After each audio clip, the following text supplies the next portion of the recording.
Selamat siang semuanya. Perkenalkan, nama saya Leoren Tabarat, NPM G1C01928. Di sini saya akan berbagi sedikit tentang informasi masalah lingkungan yang menjadi masalah global. Saya ambil judulnya masalah lingkungan, yaitu kebakaran hutan dan dampak bagi kehidupan.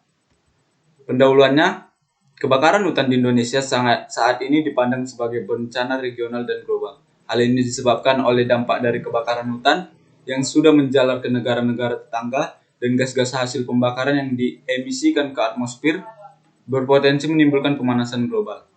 Batasan masalah yang saya ambil ialah 1. Dampak kebakaran hutan bagi makhluk hidup. 2. Dampak kabut asap bagi negara lain atau dunia. 3. Dampak kabut asap terhadap sektor kesehatan dan lingkungan. 4. Dampak kabut asap terhadap sektor ekonomi dan transportasi. Dan 5. Upaya penanggulangan kebakaran hutan. 1. Dampak kebakaran hutan bagi makhluk hidup. Adapun dampaknya yaitu 1. Terancamnya atau rusaknya habitat flora dan fauna. 2. Berkurangnya populasi dan banyak hewan mati. 3. Terganggunya keseimbangan ekosistem. 4. Meningkatnya potensi bencana. 5. Menurunnya atau berkurangnya sumber air bersih. 6. Adanya kabut asap. 7. Manusia sesak napas akibat kabut asap.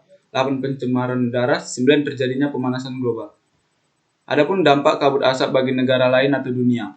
Kasus asap kabut di beberapa negara. Asap kabut bisa terjadi pada hampir seluruh musim. Tapi sejauh ini yang paling berbahaya adalah pada cuaca hangat dan cerah saat udara di lapisan atas terlalu panas untuk bisa mendukung terjadinya sirkulasi vertikal atmosfer bumi. Pencemaran asap lintas batas ke wilayah negara tetangga khususnya Malaysia dan Singapura. Negara yang terkena dampak tersebut mengajukan protes dengan alasan adanya ancaman terhadap kebutuhan dasar manusia. 3. Dampak kabut asap terhadap sektor kesehatan dan lingkungan. Adapun dampak bagi sektor kesehatan yaitu 1. Mengakibatkan batuk dan iritasi tenggorokan, mengakibatkan mata merah, sulit bernapas, memperburuk gejala penyakit asma, meningkatkan risiko penyakit paru-paru dan lain sebagainya. Dampak bagi lingkungan, mengakibatkan polusi udara, terjadinya usahan asam, pemanasan global, berkurangnya sumber daya air yang bersih dan lain sebagainya.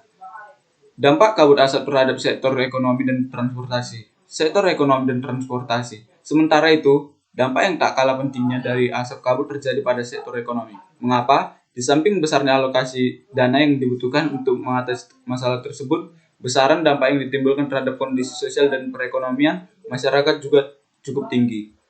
Upaya penanggulangan kebakaran hutan. Beberapa cara yang dapat dilakukan untuk mencegah atau menanggulangi kebakaran hutan antara lain 1. Memperhatikan wilayah hutan dengan titik api yang cukup tinggi yang dapat memicu terjadinya kebakaran hutan. 2. Tidak membuka lahan atau perkebunan dengan cara membakar hutan. 3. Tidak membuang puntung rokok secara sembarangan di hutan. 5. Melakukan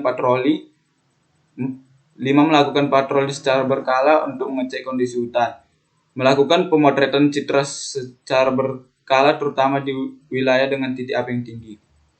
Adapun peraturan yang saya ambil, peraturan pemerintah dan undang-undang tentang masalah lingkungan. Pertama, Undang-Undang Republik Indonesia Nomor 32 Tahun 2009 tentang perlindungan dan pengelolaan lingkungan hidup. 2. Peraturan Pemerintah Republik Indonesia Nomor 4 Tahun 2001 tentang pengendalian kerusakan atau pencemaran lingkungan hidup yang berkaitan dengan kebakaran hutan dan lahan. Penutup. Dapat disimpulkan bahwa kebakaran hutan disebabkan oleh 2 faktor, yaitu faktor alami dan faktor unsur kesengajaan. Ada 3 penyebab faktor alami, yaitu cuaca kering, petir, dan erupsi vulkanik. Sedangkan faktor unsur kesengajaan yaitu paling umum dari manusia. Berbagai dampak akibat kebakaran hutan yaitu dampak bagi makhluk hidup seperti rusaknya atau terancamnya ekosistem. 2. Dampak kabut asap terhadap bagi negara lain. 3. Dampak asap kabut terhadap kesehatan dan lingkungan. 4. Dampak kabut asap terhadap sektor ekonomi.